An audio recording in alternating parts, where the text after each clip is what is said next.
Actu 30, vous avez fait le bon choix. Merci de déposer vos télécommandes.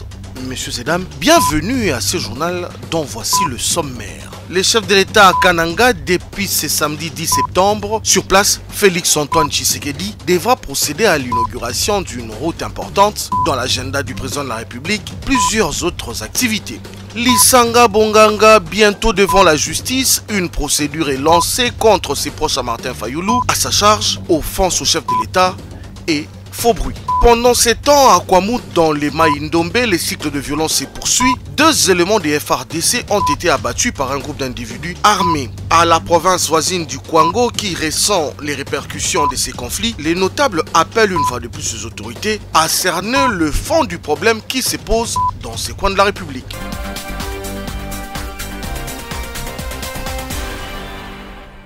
Le procureur général près la cour d'appel de Kinshasa Matete vient de lancer des poursuites judiciaires contre Jean-Pierre Lisanga Bonganga. Il est reproché à cet opposant au régime Tshisekedi d'avoir répandu sciemment des faux bruits de nature à alarmer les populations, à les inquiéter ou les inciter à mener des actions contre les pouvoirs établis.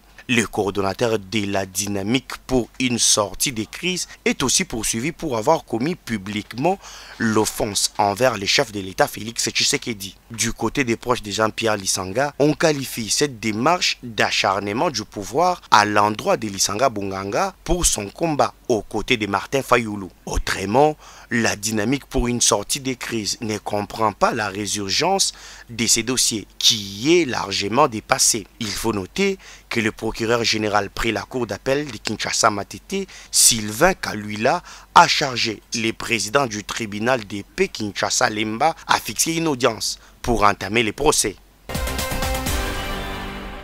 Le président de la République Félix-Antoine Tshisekedi Tshilombo a foulé ce samedi 10 septembre 2022 ses pieds sur les sols de la ville de Kananga, chef-lieu de la province du Kasaï central. L'arrivée du chef de l'État dans la ville de Kananga a été précédée par plusieurs délégations, dont celle du premier ministre congolais Jean-Michel Sama Lukonde. Félix Tshisekedi y est dans cette contrée du pays, selon les calendriers établis, pour lancer 3 grands projets d'infrastructures routières, entre autres la construction de la route Kananga-Kalambambouji, bourgade congolaise à la frontière de l'Angola et d'autres activités. Les derniers déplacements du président de la République dans le Grand Kasaï remontent vers la fin de l'année 2021.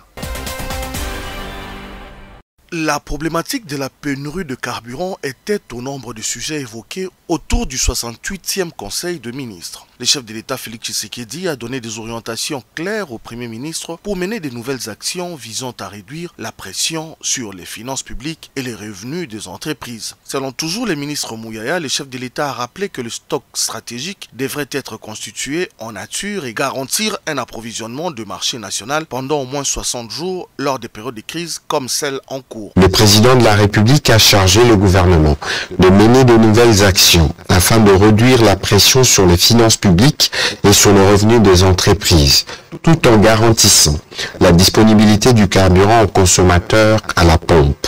Ces actions consistent notamment à renforcer le rôle moteur de la Société pétrolière nationale dans la sécurité des approvisionnements du pays, à remettre la Société congolaise des industries de raffinage SOCIR dans sa fonction première de raffinage du pétrole brut, lourd et léger. Nettoyer sans complaisance la structure de prix, et ce, dans les plus brefs délais. A noter que le Premier ministre chef du gouvernement a été chargé de s'assurer que toutes ces dispositions et actions soient prises afin de résorber cette situation avant le prochain Conseil de ministres. La RDC déterminée à relancer la filière textile, le sujet figurait au menu des points évoqués au Conseil des ministres du vendredi 9 septembre. D'après le porte-parole du gouvernement, ce projet va commencer par la société des textiles de Kisangani Sotexki qui a vu sa production baisser au cours des dernières décennies. À en croire le ministre Mouyaya, les plans de relance est de 17,5 millions de dollars américains. La relance devrait s'étendre sur 3 provinces.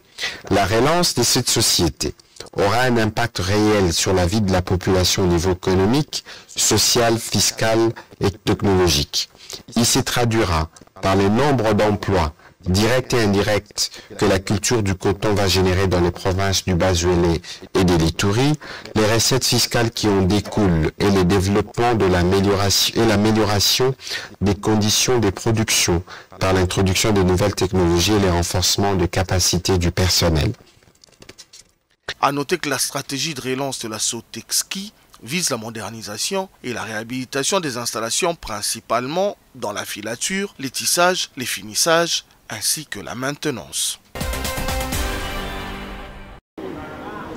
En partance pour Kananga dans les Kasaï centrales, le ministre d'État des Infrastructures et Travaux publics a passé quelques heures dans la ville de Mboujima ce vendredi 9 septembre.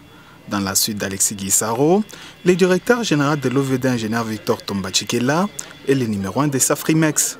L'occasion faisant les larrons, le patron des infrastructures en RDC a fait une visite d'inspection de l'avarie en cours de réalisation au chef-lieu de la province du Kasaï oriental.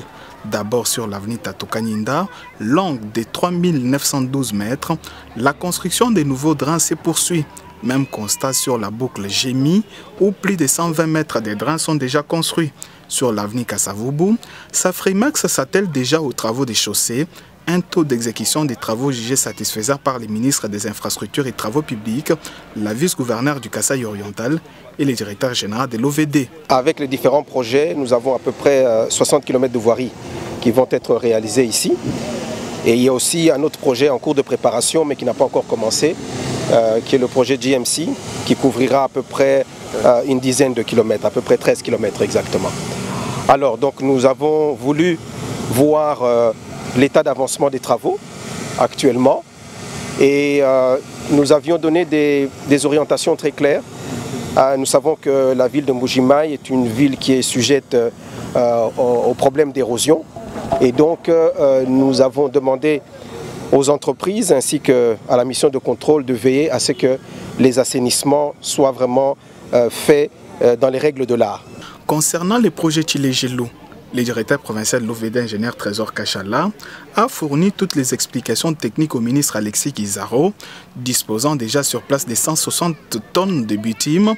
Craig 7 projette d'abord l'asphaltage sur 5 km vers mi-octobre prochain. Visite des chantiers terminés, la délégation a repris dans la soirée le vol vers Kananga.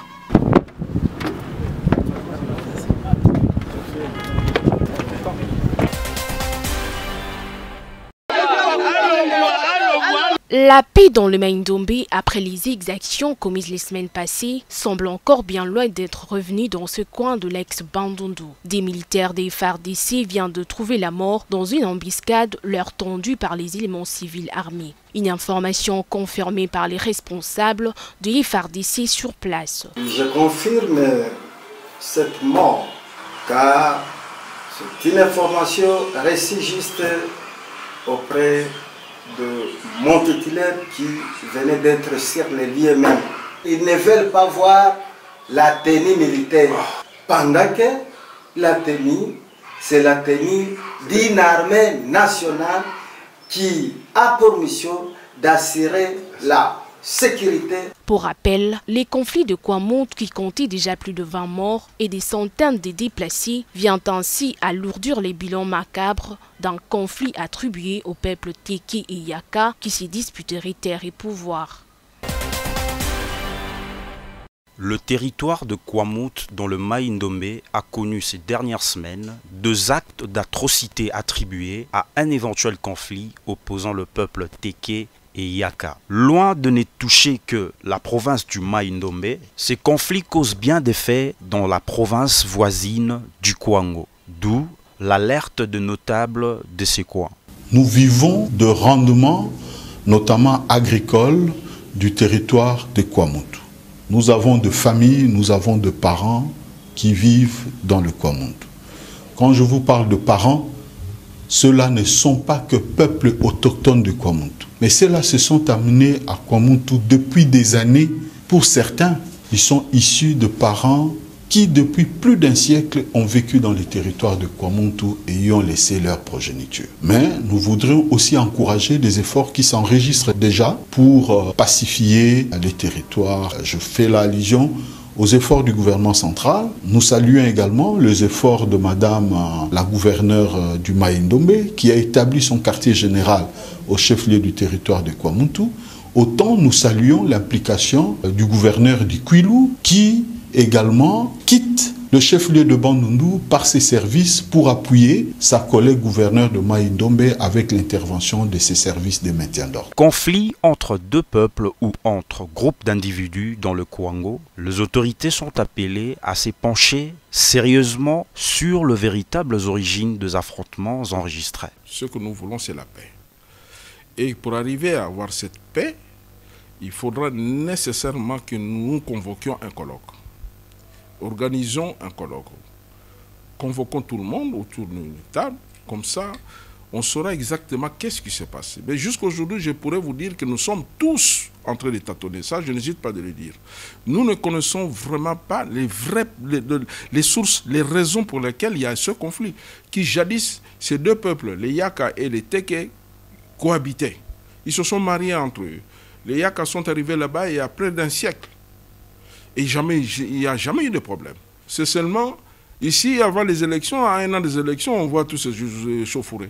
On peut se poser aussi des questions dans ce sens-là. Pour rappel, en termes de bilan, les atrocités survenues à Kwamout comptent plus de 20 morts, d'importants dégâts matériels causés par des incendies, occasionnant ainsi le déplacement de population.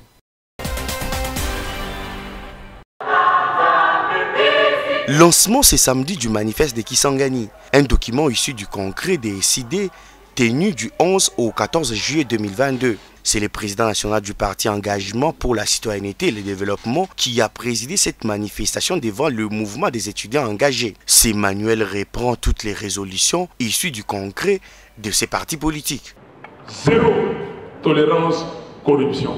Vous volez, on vous prend d'abord tout ce que vous avez et vous allez en prison. Les 4 préalables, maintenant nous venons dans les priorités qui sont dans notre manifeste, donc les priorités de notre programme. Vous avez l'éducation de qualité. Sans éducation, il n'y a rien. Vous avez l'agriculture, accès à l'eau potable, infrastructure, entrepreneuriat, écologie.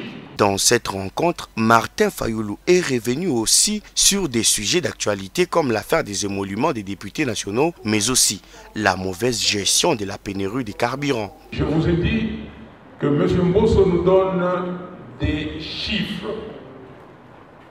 Les émoluments d'un député, ces chiffres à combien? 1. 2. Ce qu'ils appellent primes diverses. À combien? 3. L'élément qu'ils ont ajouté, réserve parlementaire, c'est combien? 1,13. On peut aller plus loin, on n'a pas demandé de nous donner les jetons de présence quand les députés assistent à des réunions parlementaires ou à des réunions des commissions parlementaires. On n'a pas demandé autre chose, mais qu'on nous donne ces 3 rubriques. Du côté des participants à cette rencontre, l'occasion en valait la peine. Un squelette d'une réflexion qui va aboutir à la concrétisation de la gestion du pays pendant les prochains mandats, qui du reste nous comptons le récupérer parce que vous savez sans ignorer qu'en 2018 il y a eu élection et la volonté du peuple a été détournée par les ennemis de la République. Avec ces initiatives, SID vise à investir dans les citoyens pour le développement de la République démocratique du Congo.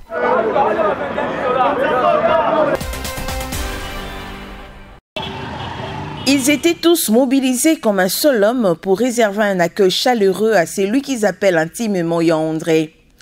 Ce sont des membres militants et d'autres cadres du PPRD Fédération du Congo, ainsi que d'autres couches de la population de Kenge et ses environs, venus saluer leurs frères. Du pont Wamba en passant par Mangoy, Kingulu, Mangangu, jusqu'au centre-ville où se trouve la résidence du sénateur, c'est des cris de joie pour saluer la présence du sénateur Kimbuta.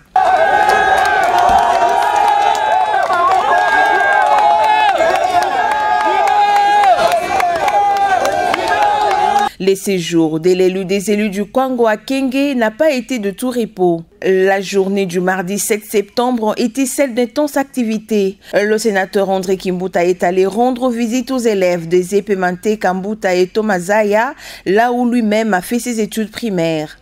L'homme ne s'y était pas rendu main bredouille. Dans sa gibecière, un lot important de kits scolaires composés de sacs, cahiers et autres objets classiques pour plus de 1000 élèves. Question pour André Kimbuta d'alléger la charge aux parents. Le sénateur a aussi pensé aux enseignants à qui il a remis de pagne. André Kimbuta a prêté une oreille attentive aux doléances des enseignants et des responsables de ces écoles. C'est dans ces cadres qu'il a promis d'installer une unité de prise en charge de malades du diabète à la paroisse Saint-Esprit, comme l'a souhaité l'un des abbés responsables des écoles, ainsi que la construction de latrines. Les enseignants ont aussi de leur côté loué les gestes posés par le haut sommet, car, ont-ils dit, la situation de l'école primaire Matekambuta et Tomazaya est restée le cadet de soucis de politique de Kwango et du Kenge. L'Institut facultaire des sciences de l'information et de la communication, à travers sa direction de bibliothèques et musées universitaires, a organisé ce samedi 10 septembre un échange avec les étudiants autour de l'ouvrage intitulé « Ne le dites pas à ma femme ». Œuvre du professeur Madimba Kadima Nzuji, docteur en sciences juridiques. La pertinence des échanges et l'interaction qui étaient au rendez-vous ont été au goût de l'auteur. Alors cela vient de l'origine du livre qui, comme j'aime à le dire, je suis fan absolu d'Aya Nakamura, ce que ma femme n'arrive pas à comprendre. Et j'avais derrière l'idée, l'envie puisque c'était pendant le confinement, j'avais l'idée de partager avec les gens un point très simple, qu'est-ce qu'on ne dit pas à sa femme ? Et on ne dit pas à sa femme qu'on est amoureux d'une chanteuse, on ne dit pas à sa femme qu'on va aller prendre un verre des amis et rentrer plus tard. Donc c'est tous ces interdits de la société que je voulais raconter de manière plaisante, sans se prendre la tête. Et ça s'est très bien passé, j'ai eu de très bonnes questions. J'ai eu de très bonnes questions, des propos intéressants. J'ai réussi à avoir une community manager et une directrice générale d'une troupe. Ne le dites pas à ma femme, donc je trouve que c'était un moment plaisant et intéressant. Il faut savoir que cette conférence entre dans le cadre de journées scientifiques qu'organise la direction de bibliothèques et musées universitaires de l'Institut facultaire de sciences de l'information et de la communication.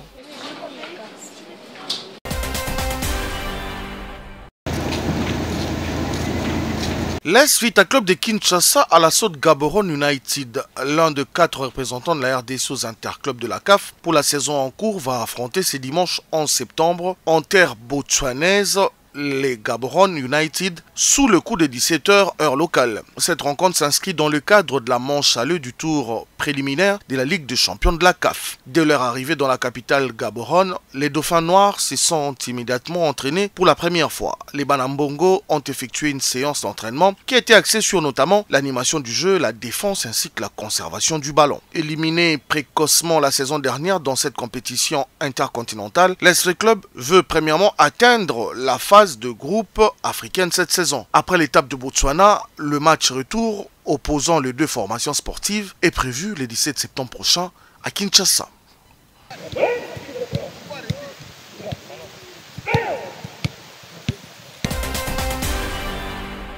Fin de ce journal, merci de l'avoir suivi.